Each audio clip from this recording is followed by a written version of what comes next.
แล้วพ่อจะตอนเช้าพ่อเข้ากี่โมงจะหนูหนูไปโรงเรียนหนูจะไปโรงเรียนแล้วหนูผ่านหน้าลิฟต์ไหมล่ะรถไปจอดไหนเดินไปนู่นเลยสรรพคุณบำรุง7 ประการ 1. ยาอายุวัฒนะยืนยิ่ง ด้วยคุณงามความดีหลากหลายจริง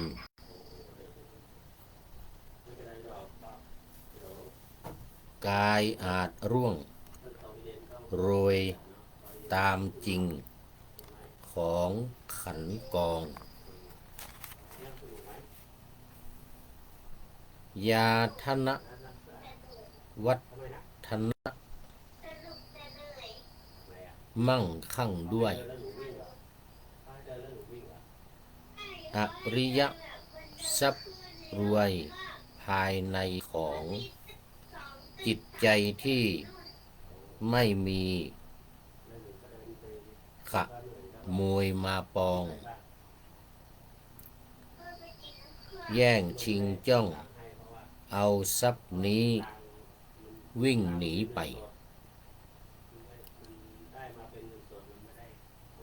ยาพละ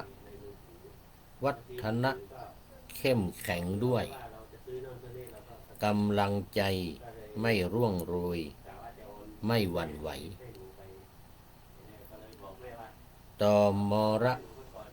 สุมชีวิตทั้งนอกในหรือความผันแปรเปลี่ยนไปของโลกายาวันนะ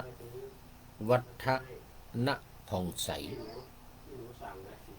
ด้วยพดุงชวีสวัยแห่งธรรมหนากายและใจงดงามอารามตา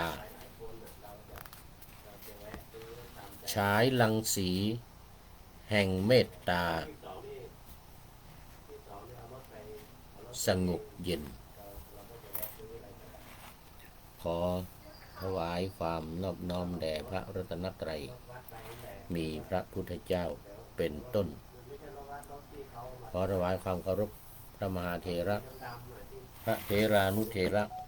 เจ้าคณะพระสังฆาธิการทั่วโลกมีพระเดชพระคุณพระธรรมเสนาบดีเจ้าคณะภาค7วัดพระธาตุดอยสุเทพเป็นต้น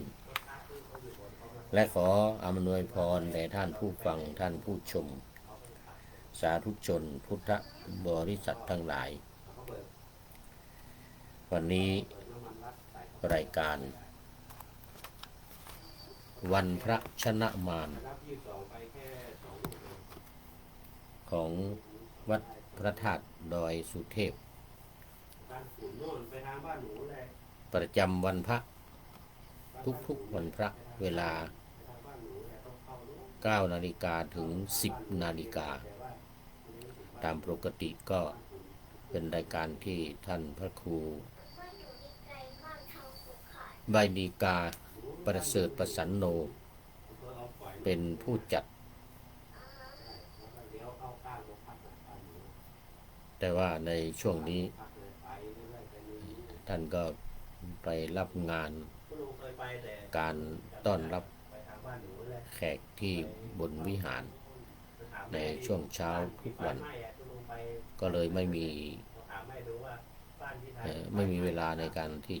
จัดรายการเพราะว่าท่านจัดสดท่านจัดออกสดไม่ได้บันทึกเสียงอย่างนี้นะท่านจะสดตรงเวลาเลย9 โมงถึง 10 โมงอย่างนี้แต่อันนี้บันทึกเสียงล่วงหน้ามา1 วัน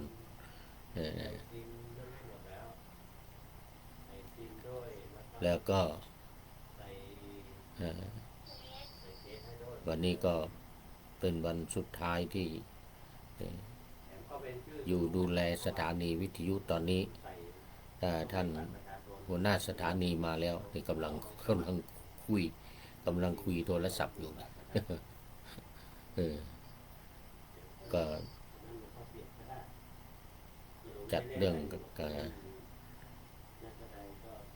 เรื่องงานเรื่องอะไรต่างๆเรียบร้อยเรียกว่าเสร็จจบรายการนี้ก็จะได้กลับไปกลับไปที่ห้องสตูดิโอเก่าสีเขียวไปสีเขียวอันนี้เป็นสีข้างหลังนี่ไม่ค่อยชัดนะเนี่ยสว่างหน่อยเดี๋ยวตั้งแต่วันพรุ่งนี้ไปก็เป็นสีเขียวชอุ่มข้างด้านข้างวัดพระธาตุดอยสุเทพเหมือนเดิมสำหรับวันนี้วันพระชนะมารเป็นรายการที่ให้ญาติโยมทั้งหลายได้รับฟังเรื่องการชนะมารแล้วก็ได้อธิบายมาแล้วว่ามารนี่มันคืออะไรมีอะไรบ้าง โดยเฉพาะก็มารคือกิเลสที่เกิดขึ้นในตัวของเราเนี่ยที่อยู่ในตัวของเราว่างั้นนะที่อยู่ในตัวของเราอยู่ภายในเขาเรียกกิเลสมารคือกิเลสแต่ว่าวันนี้จะได้พูดถึงมารจริงๆที่มาจากบนฟ้าที่มาจากบนฟ้าบนอะไรเขาเรียกว่าบนสวรรค์มารอยู่บนสวรรค์นะวันนี้จะได้พูดถึงเรื่องมารที่มาจากสวรรค์แล้วก็ที่สำคัญก็คือว่ามารบกวนมารบมาสู้กันกับเจ้าชายสิทธัตถะหรือพระโพธิสัตว์ที่กำลังบำเพ็ญบารมีวันสุดท้าย ในการก่อนที่จะตรัสรู้คือก่อนที่จะเป็นพระพุทธเจ้าอันได้แก่ฤาษีที่ออกบวชมา6 ปีหลังจากที่ออกบวชมาตั้งแต่อายุ29มาจนถึง29มาถึง35นี่แล้วก็คืนวันนั้นนะคืนวันที่จะตรัสรู้ตอนกลางคืนนะตอนเย็นมาแล้วมารมาแล้ว มารมาตอนเย็นหลังจากที่พระพุทธเจ้าทรงอธิษฐานตอนนี้ขอต้อนรับท่านนายพลท่านนายพลนเรศจิตลักษณ์ วันนี้มายังเป็นอาทิกัลยาณธรรมโมโมทนากราบนมัสการครับหลวงพ่อเหมือนกันนะติดตามครับเหมือนกันนะเอาแล้ววันนี้โมทนาเป็นอย่างยิ่งฝนตกทางอยุธยาถ้าจะตกเหมือนกันที่เชียงใหม่ตกมากนะวันนี้ก็ตกว่าหูน้ำที่หน้าห้องส่งเนี่ยไหลเหมือนกับแม่น้ำไหลลงมาจากบนพระธาตุบนบริเวณพระธาตุลงมาแล้วก็มันลงมาที่หน้าบันไดเนี่ยเหมือนกับแม่น้ำเลยแล้วก็ฝนตกเสียงดังลั่นบนหลังคาเนี่ยนะ วันนี้ฝนตกมากอาทิครับผมเหมือนกันนะอาทิ กัลยาณธรรมโมอธิกัลยาณธรรมโมโมทนาโมทนา ยังอยู่เสนาหรือว่ากลับขึ้นมาเชียงใหม่แล้วถ้าจะยังอยู่ที่อยุธยาเอาละมาคราวนี้ก็มาเข้าสู่เนื้อหาสาระกำลังจะพูดถึงเรื่องของการผจญมารการผจญมารในรายการวันพระชนะมารนี่จะชนะยังไง กลับมาเชียงใหม่แล้วครับโอ้ปากลับมาเชียงใหม่แล้วแต่ที่น่าห่วงมากก็คือเมืองน่านจังหวัดน่านท่านนายพลพระบาทสมเด็จพระเจ้าอยู่หัวก็ไปมอบหมายสำหรับตั้งโรงทานในหลวงตั้งโรงทานช่วยเหลือพี่น้องชาวจังหวัดน่านนี่เห็นบอก6 มื้อว่างั้นน่ะมื้อละ 2,000 กล่องอาหารกล่องอาหารกล่องกลับมาเชียงใหม่แล้วมีงานมากช่วงนี้ครับโอ้แน่นอนพิธีกรทั้งหลายเรื่องพิธีกรนี่ก็ต้องยกให้ท่านนายพลนะ พิธีกรงานต่างๆเมืองน่านเดือดร้อนนอนทุกเมืองน่านเดือดร้อนนอนทุกกันครับใช่นี่นะอันนี้FC ตัวจริงท่านพระครูสุริยันก็ยังถามอยู่ว่านี่มีใครไปเอาอาหารการกินหรือเอาเสื้อผ้าเอาอะไรไปแจกบ้างวันนั้นอยากจะไปว่างั้นนะก็เลยไม่รู้ว่ามีใครมีใครไปบ้างเชียงใหม่เรานี่นะถ้าเป็นสมัยก่อนนี่พูดนี่แหละท่านนายพลหลวงพ่อนี่แหละนำนะนู่นเนี่ย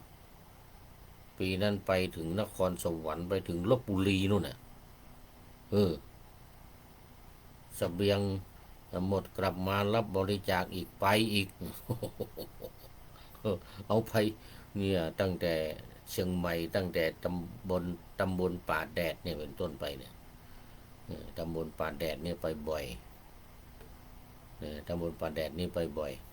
แล้วที่นั่นนะครั้งนั้นรู้สึกจะเป็น 2554 นะน้ำท่วมกรุงเทพหนักน้ำท่วมภาคกลางแต่ว่าไปไม่ถึงกรุงเทพหรอกกรุงเทพเขามีเยอะไปแค่ลพบุรีตอนนั้นรองผู้ว่าราชการจังหวัดเชียงใหม่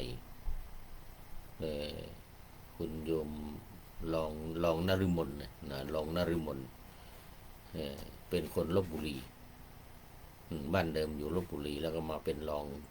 อยู่ที่จังหวัดเชียงใหม่ก็พากันไปแล้วก็รับบริจาคสิ่งของทั้งข้าวปลาอาหารทั้งสิ่งของอะไรต่างๆใส่รถบรรทุกไปเลย แต่รถจัดรายการของวัดไผ่เห็นก็คันเดิมนะ รถตู้คันเดิม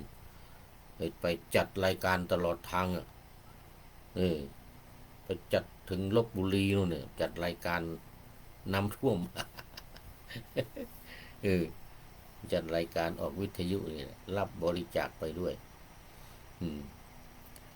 รับบริจาคไปถึงนครสวรรค์กลับมาแล้วก็ไปใหม่อีกคราวนี้ลพบุรีนู่นสุโขทัยก็ไปแจกของนี่นะช่วยเหลือน้ำท่วมเอาละนะพูดถึงเรื่องน้ำท่วมก็มีอยู่หน่วยงานอื่นก็ทำกันอยู่คณะสงฆ์จังหวัดเชียงใหม่จะมีเขาเรียกว่างานสาธารณสงเคราะห์งานสาธารณสงเคราะห์งานเนี่ยช่วยเหลือ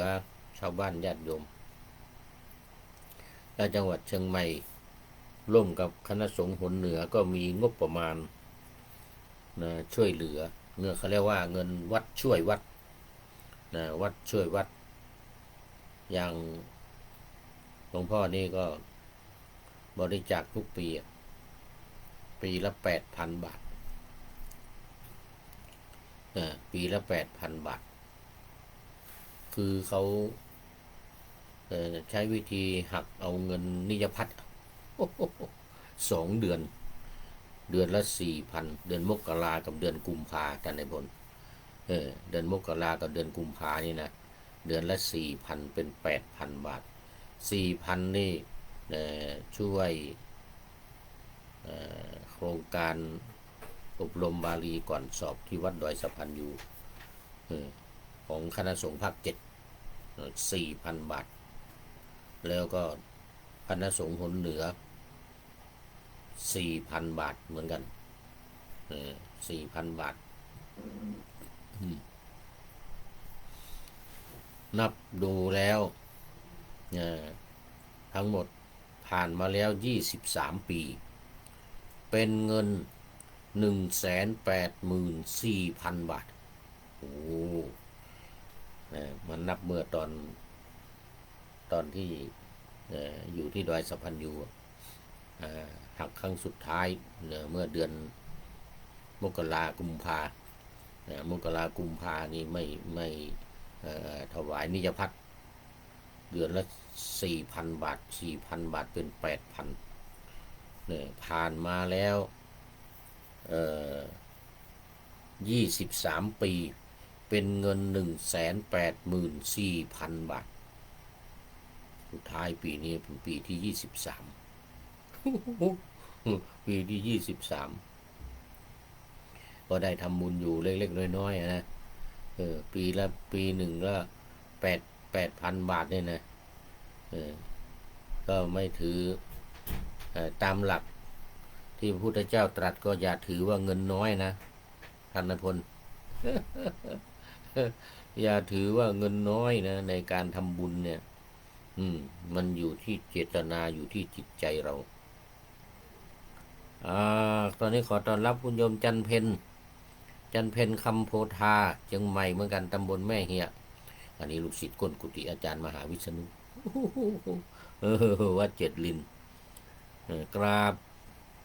หลวงพ่อสาธุเจ้าโอ้โมทนาตอนนี้เป็นไอ้นี่แล้วเดี๋ยวก่อน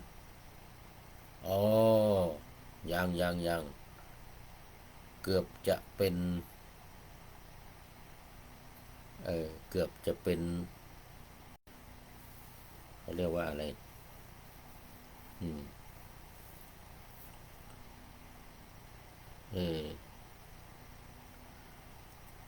มัชเชกัลยาณธรรมิกาแต่ยังไม่ใช่ยังไม่ครึ่งยังไม่ครึ่งตอนนี้นะยังไม่ครึ่งก็ยังเป็นอาทิกัลยาณธรรมิกามีธรรมมันงามในเบื้องต้นอยู่คือศีลศีลสมาธิปัญญาเนี่ยนะถ้าทำกลางก็จะเป็นสมาธิถ้าเขาที่เข้ามาในที่สุดนะก็จะเป็นปัญญาเปรียบเทียบกับ FC ของเราที่เข้ามาในรายการทุกรายการวันนี้พูดค้างไว้เมื่อกี้นิดหน่อยแล้วคือเรื่องของวันพระชนะมารชื่อของรายการ รายการใหม่โยมจันเพ็ญรายการวันพระชนะมารเป็นรายการธรรมะประจำวันพระของวัดพระธาตุดอยสุเทพถ้าฟังทางวิทยุก็9 โมงถึง 10 โมงตอนเช้านี่นะโอ้ตอนนี้ขอต้อนรับพระเดชพระคุณหลวงพ่อสุทธิสงึมรำยังเป็นอาทิกัลยาณธรรมโมครับหลวงพ่อกัลยาณธรรมโมอาทิกัลยาณธรรมโมจากจังหวัดบุรีรัมย์หลวงพ่อเป็น FC ตัวจริงหลวงพ่อให้กำลังใจเข้ามาทุกรายการเลย5 รายการตอนนี้นะ5 รายการ1 ธรรมทัศน์ออกไปตอนแรกเลยนะทุกวัน7:30 นาที2 นาวาวังทอง3 พระไตรปิฎกลอยฟ้า4ธรรมะหลังธรรมวัดเย็นและ5 ห้านี่ก็เนี่ยรายการที่กำลังทำอยู่นี่วันพระชนะมาร วันไหนวันไหนตรงกับวันพระนี่เราทำ6 ครั้งนะถ้าปกติทำ5 ครั้งวันพระนี่เพิ่มเข้ามาอีก1 ครั้งเป็น6 ครั้งเลย วันพระนี่ทำ6 ครั้งอย่างวันพรุ่งนี้แต่วันพรุ่งนี้วันพระต้องทำไว้วันนี้รายการทำไว้วันนี้หกครั้ง5 รายการ 6 ครั้งที่ต้องทำ2 ครั้งก็มีรายการนาวาวังทองนี่ต้องทำ2 ครั้งเพราะตอนเช้า30 นาทีตอนบ่าย1 ชั่วโมง เวลามันไม่เท่ากัน เวลาไม่เท่ากันเลยต้องทำ2 ครั้งเลยรายการเดียววันเดียวเอาออกทั้งตอนเช้าทั้งตอนบ่ายเนี่ยตอนเช้า7:30 นาทีสถานีวัดเราเนี่ยพระธาตุดอยสุเทพแล้วตอนบ่ายนี่พระธาตุดอยสุเทพด้วยแล้วก็วัดฝายหินด้วยมาเรื่องของมารกันนะทีเนี้ย มารมัจจุมารคือความตายอันนี้ก็เป็นมารเหมือนกันนะ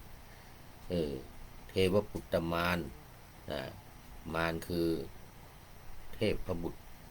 เทพพบุตรขันธมารคือขันคือสังขารเราเนี่ยขัน5เราเนี่ยนะเขาเรียกว่าขันธมารคือประจำสังขารเราเนี่ยมารคือสังขารนี่นะเคยเล่าหลายครั้งละเป็นกิเลสที่นอนเนื่องอยู่ในสันดานเป็นกิเลสเหมือนกันแต่เขาเรียกว่าอุปธิมีหมดมารตัวนี้นะมารตัวนี้มารประจำสังขารนี่นะเขาเรียกอุปธิพระพุทธเจ้าก็ยังต้องผจญมารตัวนี้อยู่พระอรหันตสาวกทุกองค์ตราบใดที่ขันธ์5เนี่ยยังไม่แตกสลายถ้าเรียกถ้าเป็นพระอริยบุคคลพระพุทธเจ้าเราก็จะเรียกกันว่าปรินิพพานตราบใดที่ยังไม่ปรินิพพานเนี่ยนะตราบนั้นตราบใดที่ยังไม่ปรินิพพานนี่ก็ยังขันธมารเนี่ยนะก็จะต้องผจญมารคือขันธ์5เนี่ยมารคือขันธ์5เนี่ยเราเรียกกันว่าอุปธิหมายถึงอย่างพระพุทธเจ้านี่เขาเรียกว่าอุปาทิเสสนิพพานพระอรหันต์ทั้งหลายอรหันตสาวกทั้งหลายนี่นะปัจเจกพุทธเจ้าก็เหมือนกันเรียกว่า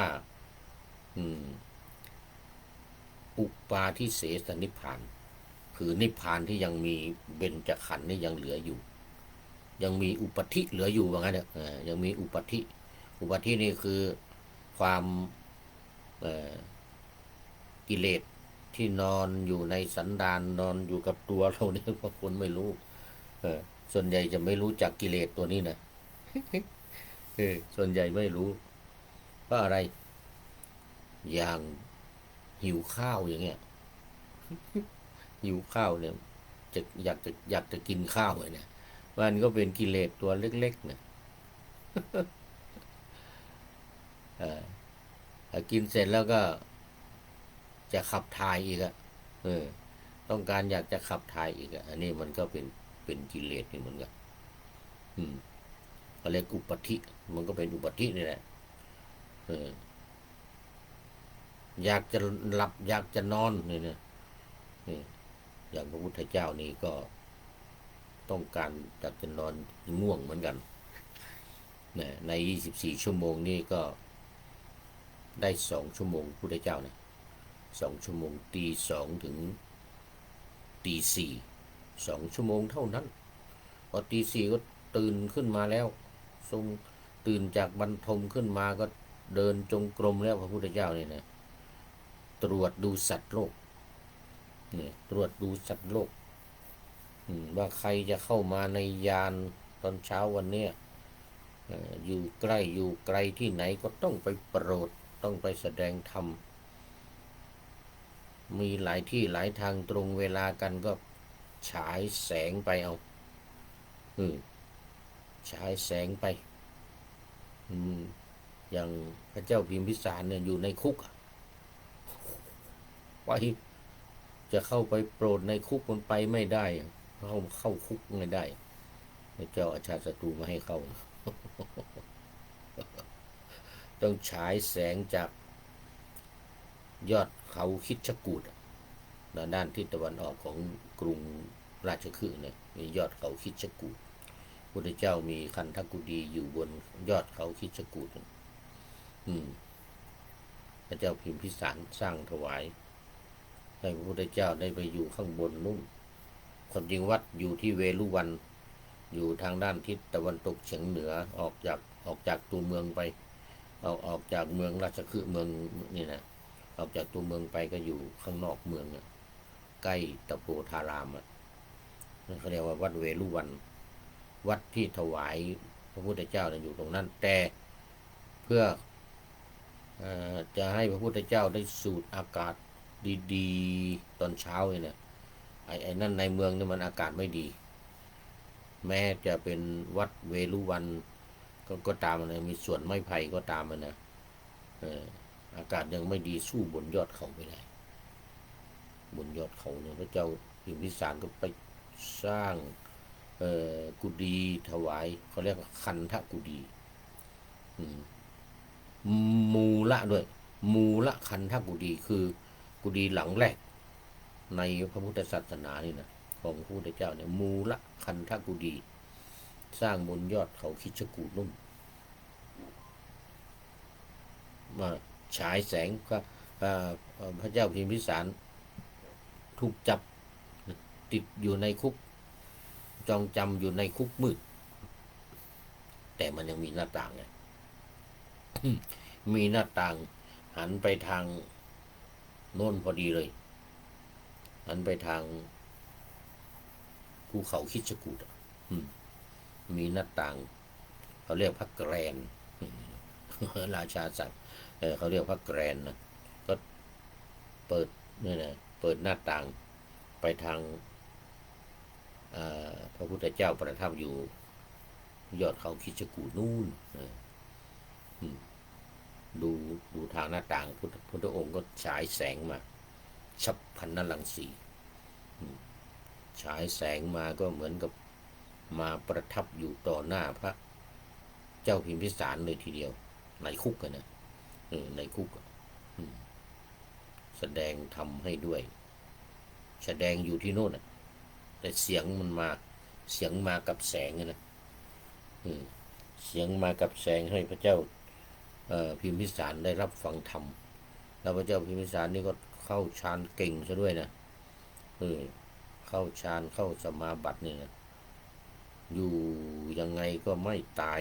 ไม่ปรินิพพานสักทีเดี๋ยวเขาเรียกว่าไม่สวรรคตสักทีไม่เสด็จสู่สวรรคาไร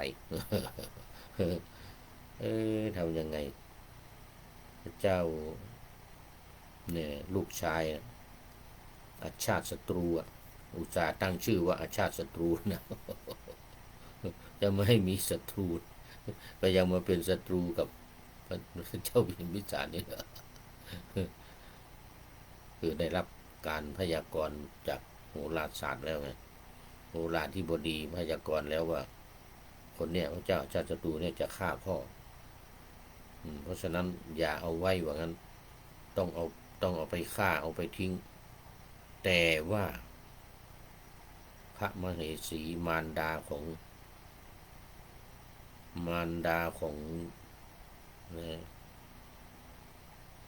พระเจ้าเนี่ยกะอะไรอาชาติศัตรูเนี่ยกะพระมเหสีของพระเจ้าพิมพิสารรักลูกไงรักลูกมูไม่กล้าเอาไปทิ้งไม่ให้เอาไปทิ้งพระเจ้าพิมพิสารก็รักลูกอยู่เหมือนกันนะก็รักลูกอยู่เหมือนกัน แต่ความที่โหราศาสตร์เขาทำนายว่าจะฆ่าพ่อเพราะฉะนั้นอย่าให้เหลืออยู่คำแนะนำจากพวกโหราศาสตร์พวกโหรเอาไปทิ้ง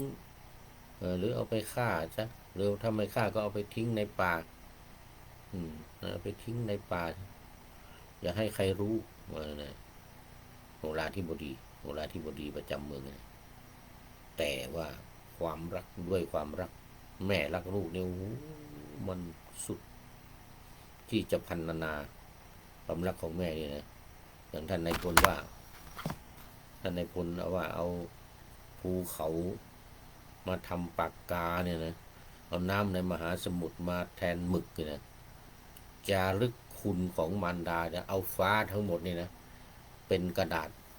แล้วก็ไปเขียนคุณของมารดาไม่หมด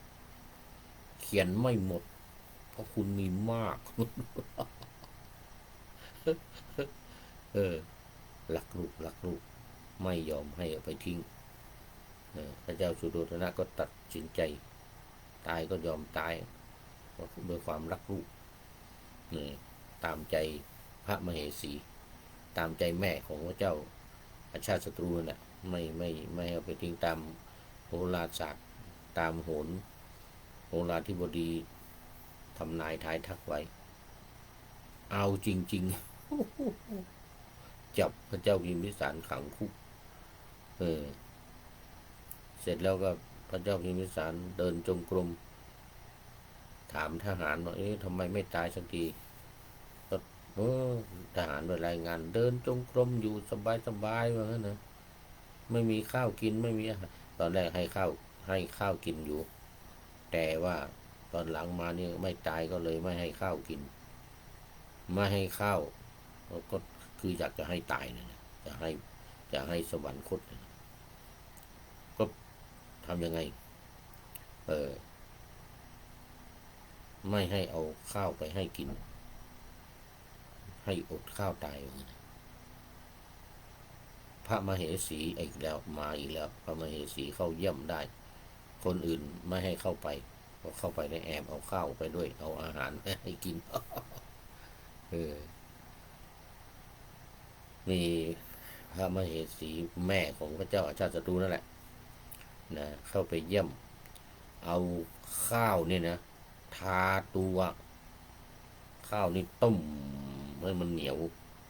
แล้วเอาทาที่ตัวนี่ทาที่ตัวแล้วก็ห่มผ้าสาลีนะห่มผ้าสาลีมันคุมหมดคนมองไม่เห็นตอนหลังมาทราบจนได้พอทหารไปแอบเห็นยังไงคือเอาทาตัวเข้าไปไม่เห็นถือไปก็จริงแต่เอาทาตัวเข้าไปก็พระเจ้าพิมพิสารก็เลีย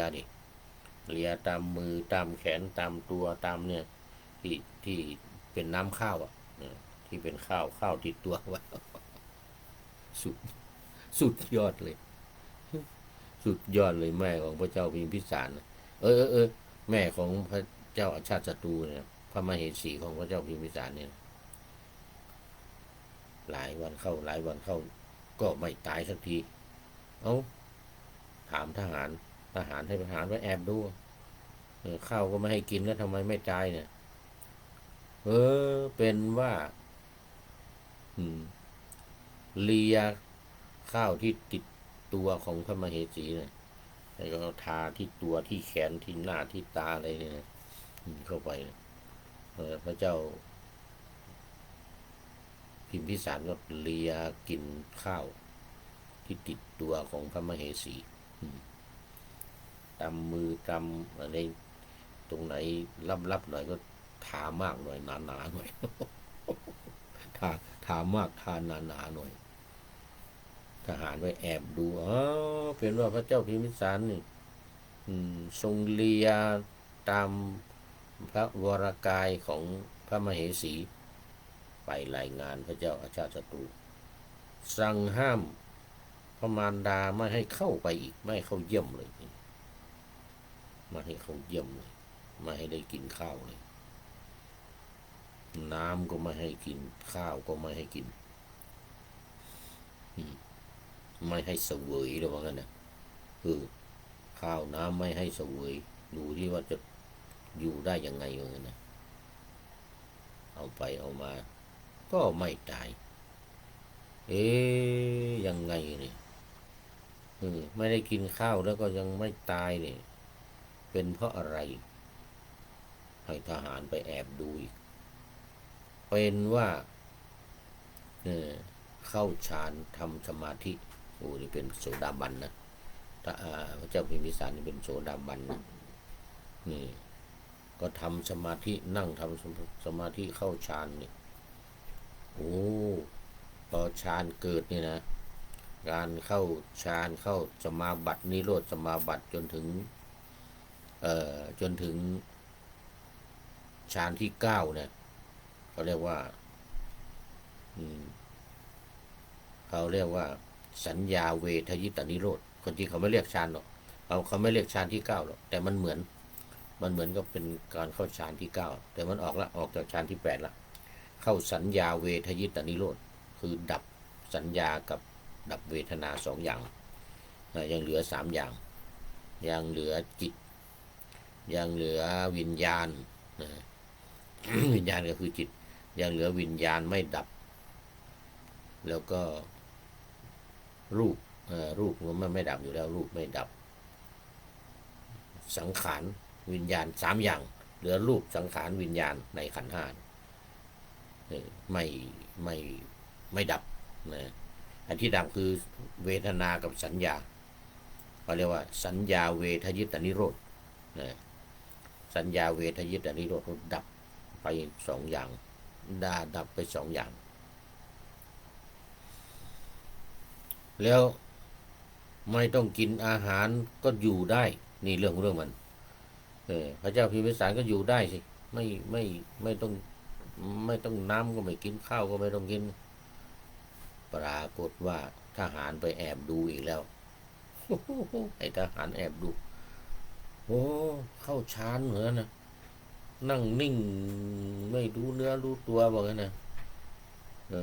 เข้าฌานเลยไม่หิวข้าวไงคือพระเรานี่นะหรือพระอรหันต์หรือใครก็ตามที่เข้าฌานสมาบัตินี่นะจะไม่หิวข้าวเพราะว่ามันจะมีเขาเรียกว่าภายในเนี่ยมันไม่รู้เรียกอะไรนะมันหล่อเลี้ยงอาหารนะเขาเรียกว่าปีติปีติมันจะเกิดปีติโดยเฉพาะองค์ฌานที่3นี่เกิดเดี๋ยวที่2นี่อย่างที่2ที่3ที่2นี่เกิดปีติก็จะอยู่ได้ตลอดดูอยู่พระปัจเจกพุทธเจ้าหรือแม้พระพุทธเจ้าเองก็ตามเข้าสัญญาเวทยิตานิโรธนี่นะแล้วก็ถอยมาฌานที่3นี่นะที่2นี่นะมีปีติเนี่ยก็อยู่ได้ด้วยปีตินะอยู่ได้ด้วยปีติไม่ต้องกินข้าวไม่ต้องกินน้ำอะไรนะอยู่ได้ด้วยปีตินะเป็นเดือนนะบางองค์เข้าฌานสมาบัติเนี่ยเป็นเดือนไม่ตาย7 วันอย่างน้อย7 วันนี่อย่างน้อยอย่างองค์หนึ่งที่เข้าสมาธิมาหลายวันแล้วพระนางสามาวดีนะอดีตชาตินะสมัยไม่มีพระพุทธเจ้านะมีแต่พระปัจเจกพุทธเจ้าโอ้ไปส่งน้ำกันที่แม่น้ำอจิรวดีเนี่ยเรื่องมันนะขึ้นมาก็หนาวเพราะว่าหนาวแล้วก็พากันเอาไฟมาสุมผิงไฟกันพร้อมกับบริวารของนางนั่นแหละเป็นลูกสาวเจ้าแผ่นดินนะเป็นราชธิดาเนี่ยพากันไปอาบน้ำนี่เรื่องมันเนี่ยปรากฏว่าพอไฟวอดลงไฟมันมอดลงขอไปสาล้านนาก็เรียกว่าไฟมันวอดแต่ว่าภาษาไทยคือมันมอดลงมันดับลงนะพระปัจเจกพุทธเจ้านี่นั่งทำสมาธินั่งเฉยเลย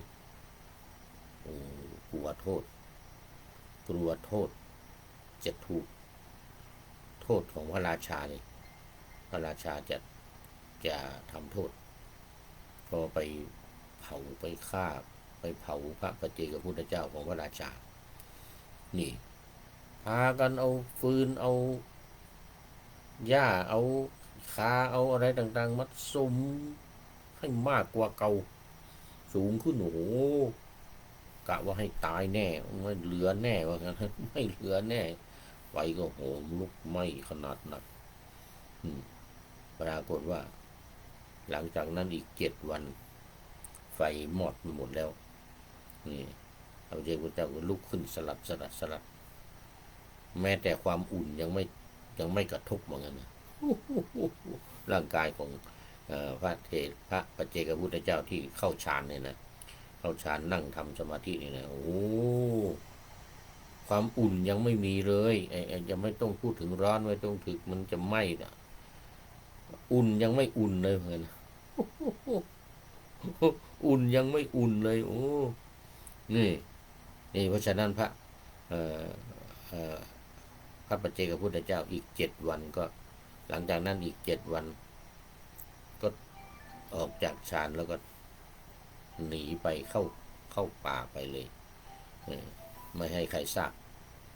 ถ้าพระเจ้าแผ่นดินทราบก็นางจะถูกลูกสาวก็จะได้รับโทษสิอาจจะถูกโทษหนักหรืออาจจะประหารก็ไม่รู้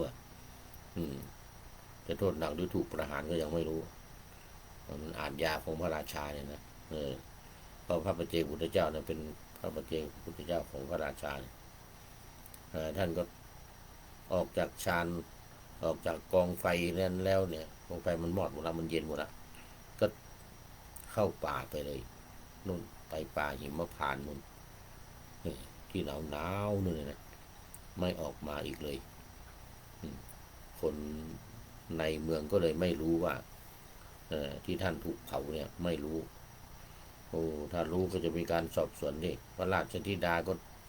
ต้องโทษดินี่ความเมตตาไม่อยากจะให้คนที่ทำนะถูกโทษถูกจำคุกจำขังหรือไม่ก็ถูกประหารนะไม่อยากจะให้เป็นอย่างนั้นก็เลยเข้าป่าไปเลยไม่มีใครเห็นนะเข้าป่าไปเลยนี่พระเจ้าพิมพิสารก็เหมือนกันนี่พูดถึงพระเจ้าพิมพิสารก็ทำสมาธินั่งทำสมาธิอยู่เฉยเลยไม่ต้องกินข้าวกินน้ำอะไรก็อยู่ได้ทหารก็ไปฟ้องทีเนี้ย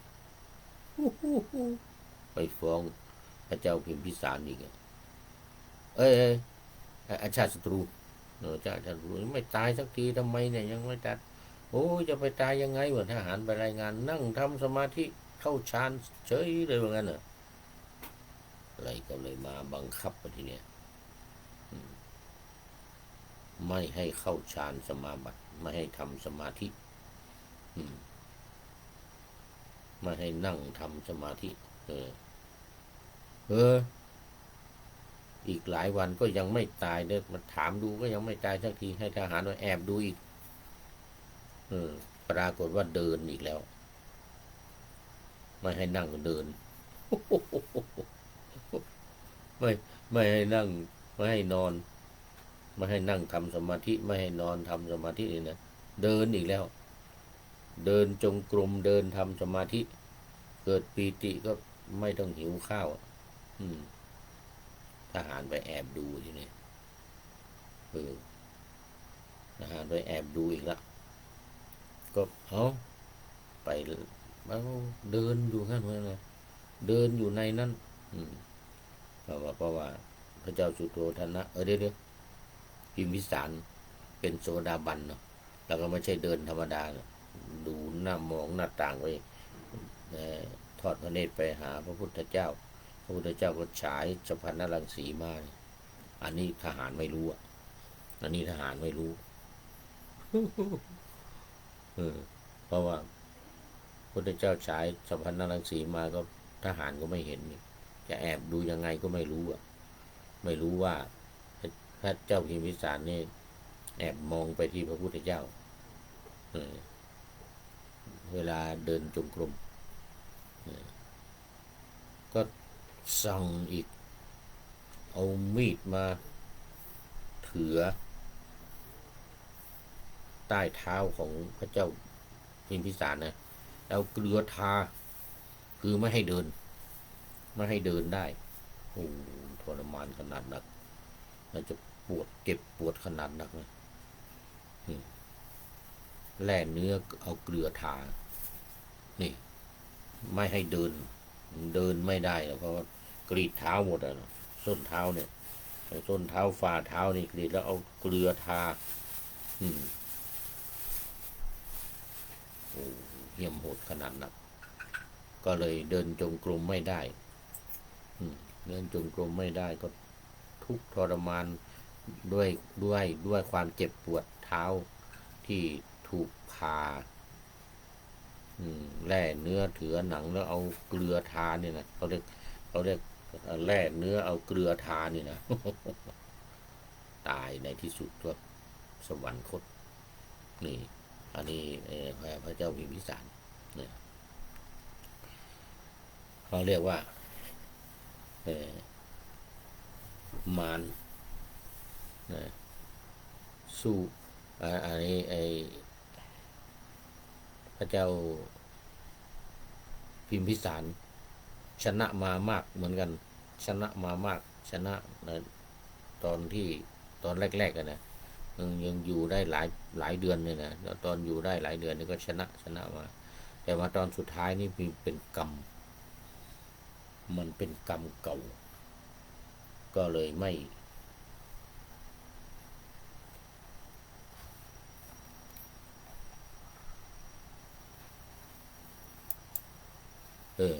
เป็นกรรมเก่า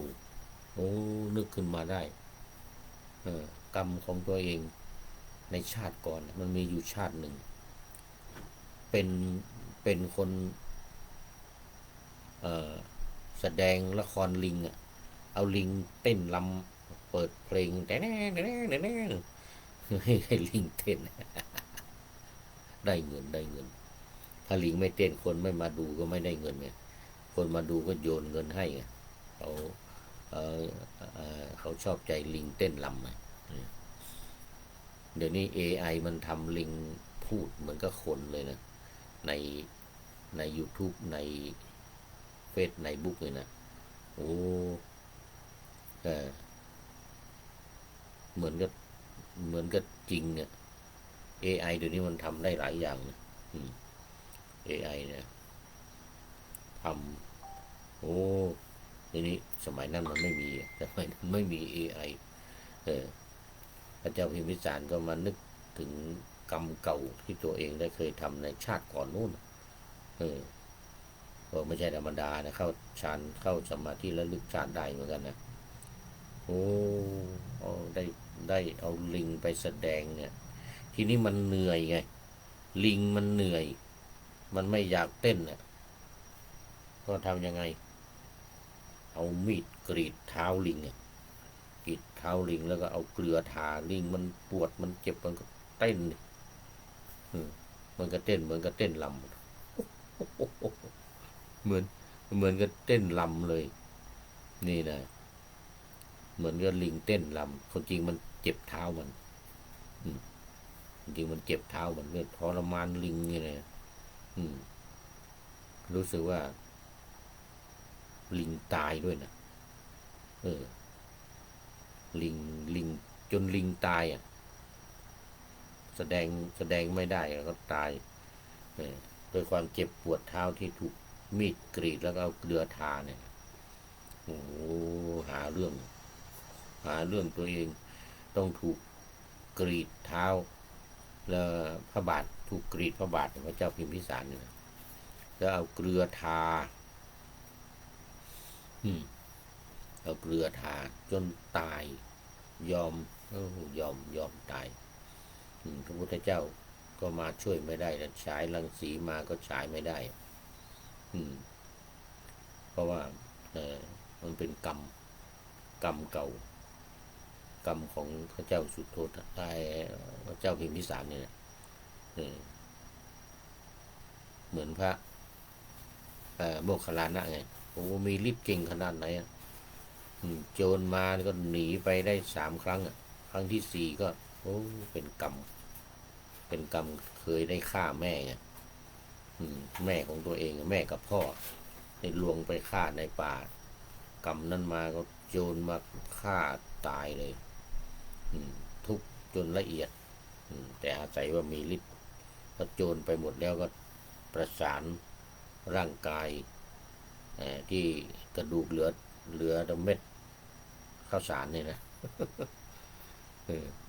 ประสานเป็นตัวเหมือนเดิมไปลาพระพุทธเจ้าเธอจะไปนิพพานที่ไหนไปโน่นใกล้ภูเขาอิชิคิริเนี่ยมีวัดอยู่วัดหนึ่งเหมือนกันตรงนั้นนะพระมหาโมคคัลลานะมีฤทธิ์ขนาดไหนก็เมื่อกรรมเพราะกรรมเก่ามาถึงก็ต้องยอมตามกรรมนะเพราะมันมีเวรมีกรรมกันหรือเหมือนกับพระเจ้าวิทูตภะนู่นที่เมืองพาราณะเมืองสาวัตถีที่ยกกองทัพไปฆ่าตระกูลสักยะครั้งที่1ไปครั้งที่2ไปพระพุทธเจ้าอันนี้แค่2 ครั้งพระพุทธเจ้าไปแสดงตนอยู่ข้างหน้าพระพุทธเจ้านี่นะจะไปช่วยไม่ให้พระเจ้าวิทูตภะเนี่ยไปฆ่าหมู่ญาติของพระองค์ซึ่งจะทำให้พระเจ้าวิทูตภะเนี่ยไปตกนรกไม่อยากจะให้ไปตกนรกเพราะถ้าไปฆ่ากันเนี่ยเวรกรรมก็จองกันไปจองกันมาเนี่ยมันก็ตกนรกจนได้แล้วก็ในชาติต่อไปมาเกิดอีกก็ได้จองเวรจองกรรมกันอีกเหมือนกันนะพระเจ้าก็ไปห้าม2 ครั้งครั้งที่3เป็นเวรกรรมของเขาเนี่ยเขาได้ฆ่ากันไปฆ่ากันมามันเป็นเวรกรรมก็เลยต้องปล่อยถ้าไปห้ามอีกมันก็จะกลับอีกอะแล้วต่อไปก็จะไปอีกอะเพราะมันกรรมเก่ามันมีวิทูตภะพอไปฆ่าหมู่นั้นเจ้าสักยะที่เมืองกบิลพัสเนี่ยฆ่าเสร็จแล้วกลับมาตัวเองก็ถูกน้ำพัดมันนอนอยู่ที่บนฝั่งแม่น้ำมัจจิรวดีเนี่ยขากลับขากลับก็โดนน้ำพัดนี่แต่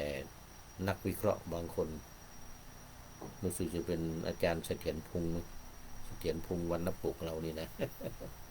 ก็วิเคราะห์ว่าโอ้เวรกรรมของเขานะ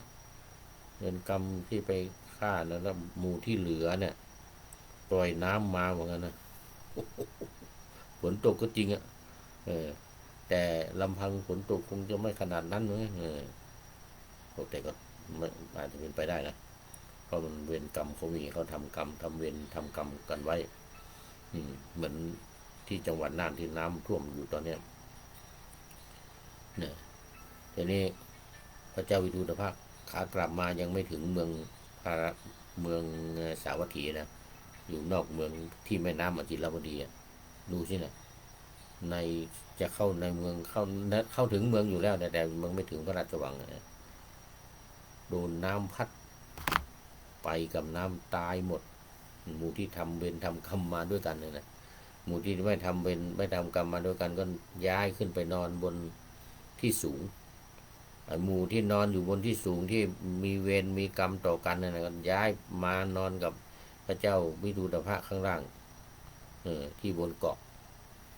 พอน้ำพัดมาก็หนีไม่ทันตายหมดพระองค์ทรงทราบแล้วว่าจะเป็นอย่างนั้นทรงทราบแล้วว่าจะเป็นอย่างนั้นก็เลยจำเป็นต้องปล่อยเพราะมันเป็นกรรมเก่าของเขา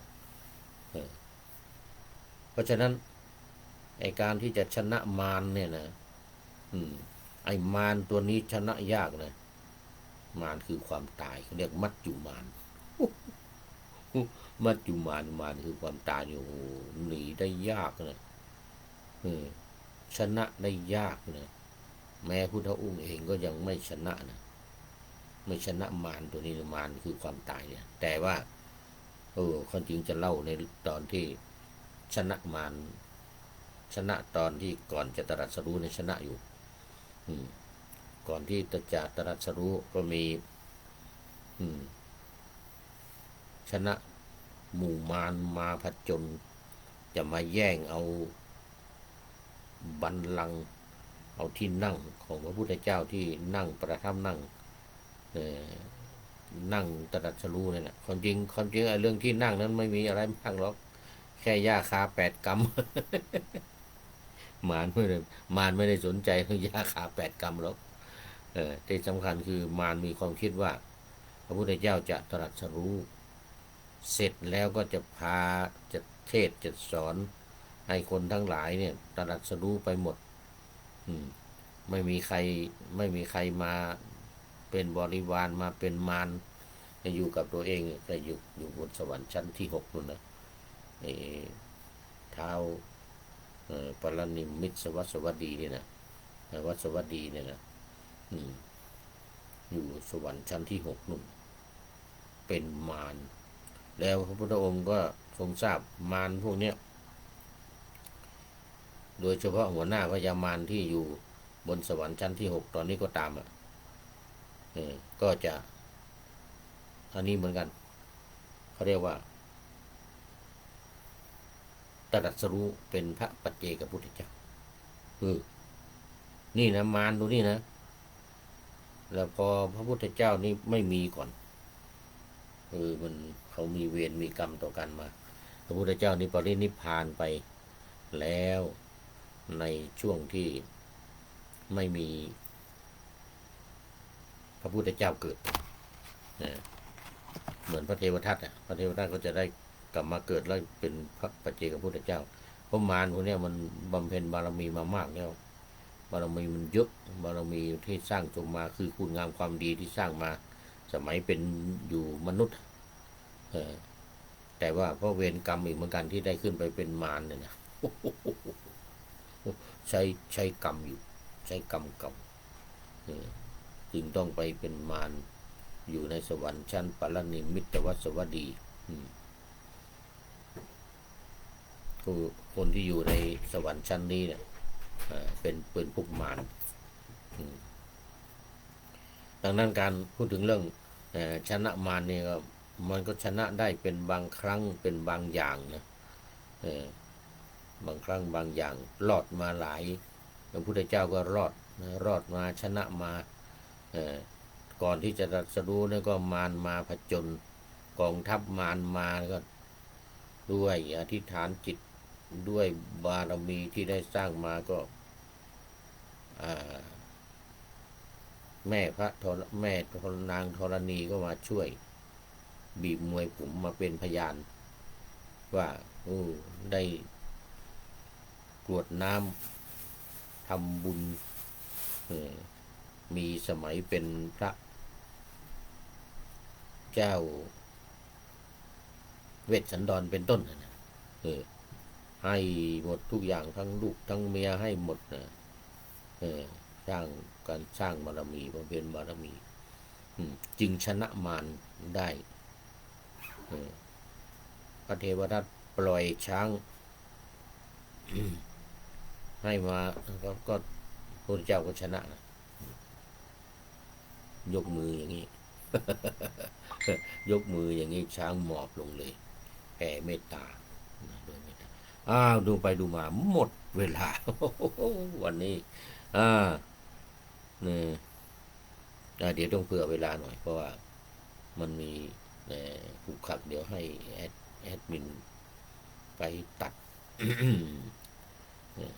ให้แอดมินไปตัดไปต่อเพราะว่าต้องเผื่อเวลานิดหน่อยตอนนี้ก็สรุปเรื่องชนะบ้างไม่ชนะบ้างนะไม่ได้ชนะตลอดนะแต่พุทธเจ้าเนี่ยชนะมาตลอดพระพุทธเจ้านี่ชนะมาต่อเดือนมีหลายตอนจะได้นำมาเล่าสู่กันฟังว่าการที่ว่า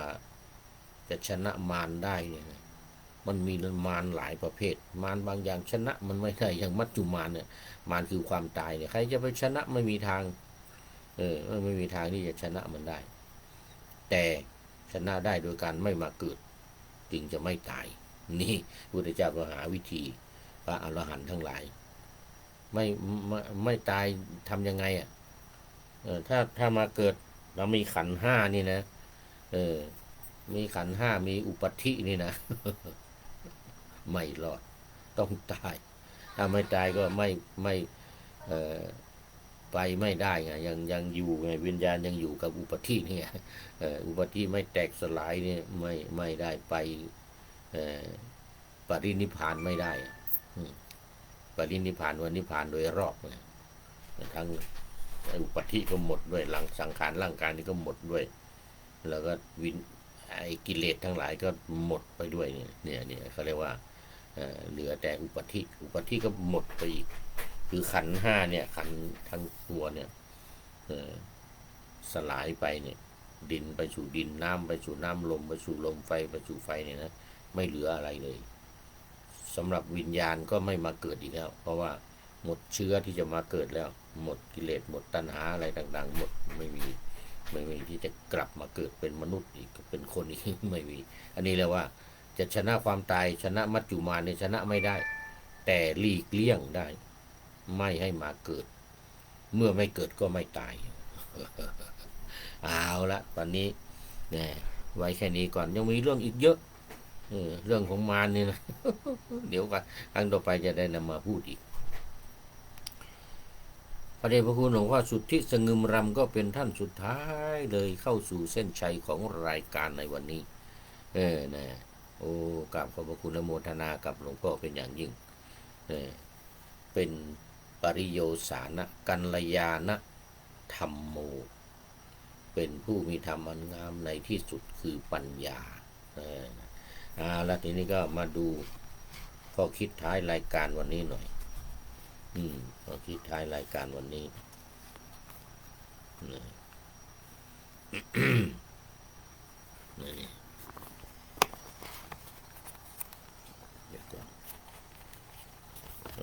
เป็นเรื่องไอ้นี้นะไอ้ยา3 เม็ดยา3 เม็ดของพระพุทธเจ้า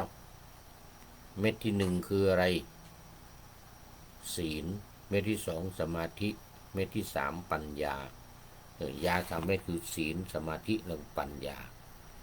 แล้วอีกอย่างหนึ่งมันมี2 แนวอีกแนวหนึ่งทานศีลภาวนาก็เหมือนเดียวกัน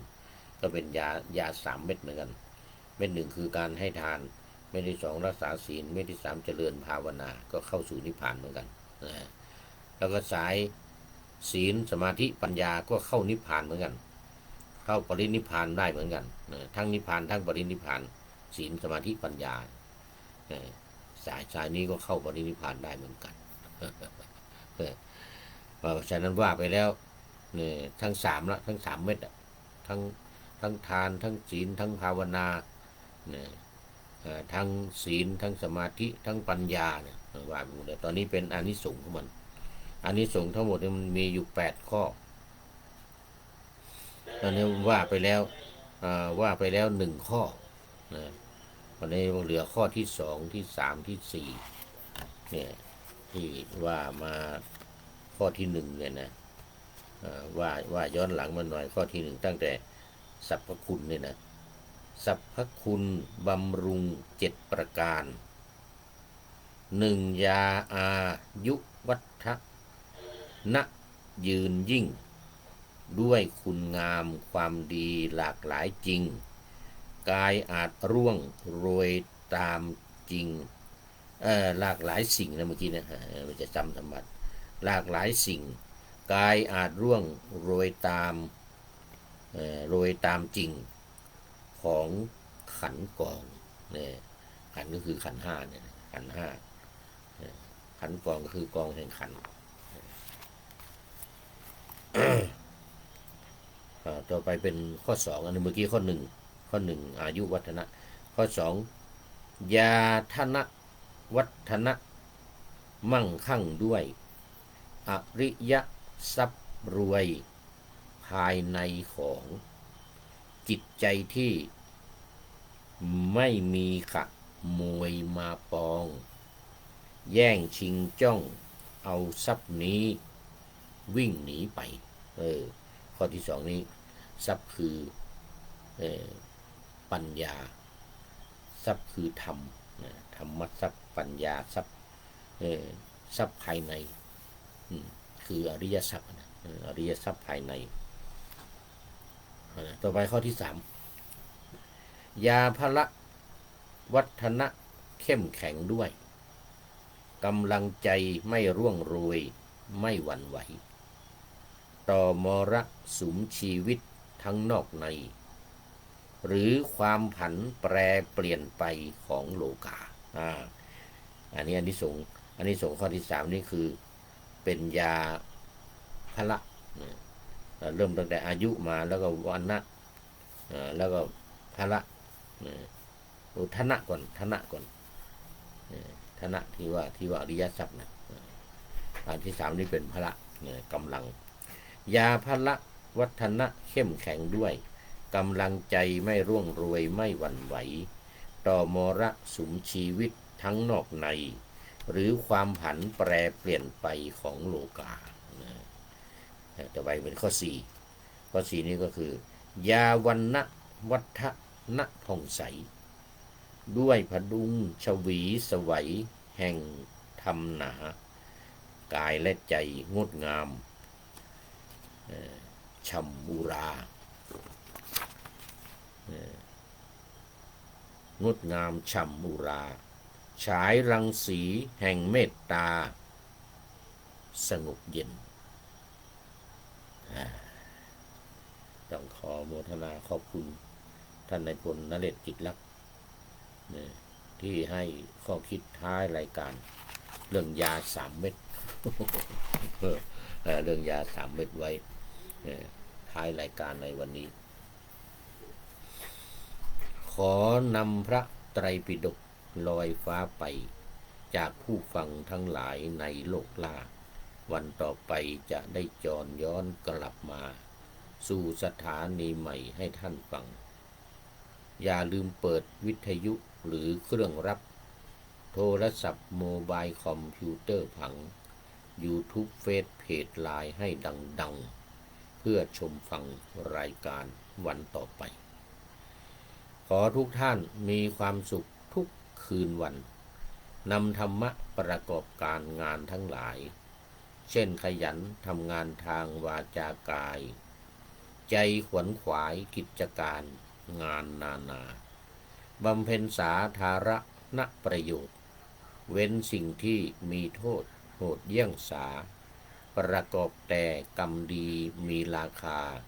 แสวงหาเงินทองครองใจคน